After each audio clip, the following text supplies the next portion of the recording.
You keep helping people God Himself told you to walk away from. And the reason your life feels stuck? It might be because you're supporting the very people He said to avoid. The habitual user. There's always that one person who treats your kindness like a bottomless well. They don't want guidance. They don't want growth. They just want a place to dump their problems. And every time you step in, they take a little more of your peace and give nothing back. The Bible calls this person a fool, someone who repeats the same behavior no matter how much help they receive. Proverbs 26:11 paints the picture clearly. As a dog returns to its vomit, so a fool repeats his folly. This is the person who keeps circling the same drama, the same sin, the same mistakes, not because they're trapped, but because they're comfortable. And here's the painful truth. When you keep rescuing someone who refuses responsibility, you're not helping them. You're replacing God's discipline with your sympathy. You shield them from consequences God intended to wake them up. And the enemy loves it, because the more you help them, the more you get drained, distracted, and spiritually exhausted. The constant drainer. You know this person.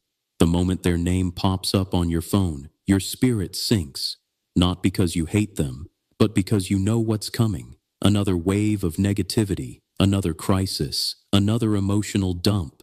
They never ask how you're doing. They never check in to give, only to take. These are the people the Bible warns about when it talks about those who crush the spirit. Proverbs 17:22 says, "A broken spirit dries up the bones," meaning it drains the life out of you. And that's exactly what they do. They don't just drain your energy. They drain your clarity, your joy, your focus, your peace. And here's the part no one likes to admit. They don't want healing. They want hosting. They want someone to carry their burdens so they never have to carry their own. Every time you step in to support them, they take another piece of you. But no matter how much you give, they remain the same, because they don't want breakthrough. They want attention. God never asked you to be drained dry to keep someone else comfortable. The willful rebel. This isn't someone who's struggling. This isn't someone who's confused. This is someone who knows exactly what God says and chooses rebellion anyway. They ignore every warning. They silence conviction. They run straight toward the thing God told them to avoid. And then they expect you to fix the fallout. Proverbs 19:19 couldn't be clearer. A hot-tempered person must pay the penalty. Rescue them once, and you will have to do it again. God is telling you, don't interfere with the consequences I've assigned. Because when rebellion is left alone, correction happens. But when you step in and save them, you interrupt a lesson that was meant to bring them to their knees. You soften what God meant to sharpen. You protect what God meant to expose. You rescue what God meant to correct. And the painful truth, they don't change because they don't fear the consequences. Why should they? Every time their choices explode, you're the one who carries the debris. God is saying, stop standing in the way of what I'm trying to teach them. The perpetual victim. You've met this person. Every setback, someone else's fault.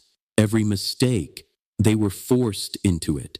Every consequence, an attack from the enemy. They live in a world where they're always the wounded one, and everyone else is responsible for the healing. Instead of looking inward, they point outward. Instead of growing, they blame. Instead of changing, they complain. The Bible warns us about this mindset. Proverbs 12:15 says, "The way of a fool is right in his own eyes," meaning, a fool will fight to protect their narrative even when it's destroying them. And here's what makes this dangerous. People with a victim mindset don't want solutions. They want sympathy. They want someone to validate the story that keeps them stuck. And if you're not careful, you become the emotional sponge that absorbs their excuses. You give advice. They ignore it. You offer truth. They reject it.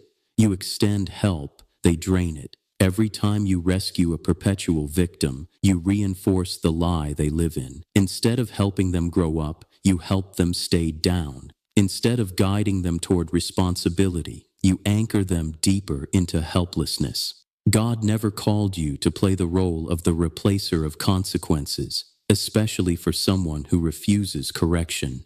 The ungodly influencer. This is the person who doesn't just walk in the wrong direction. They pull you with them. Not always loudly, not always intentionally. Sometimes all it takes is their presence, their habits, their atmosphere. You think you're helping them find God, but slowly, silently, they're helping you forget Him. 1 Corinthians 15:33 doesn't say bad people corrupt good character.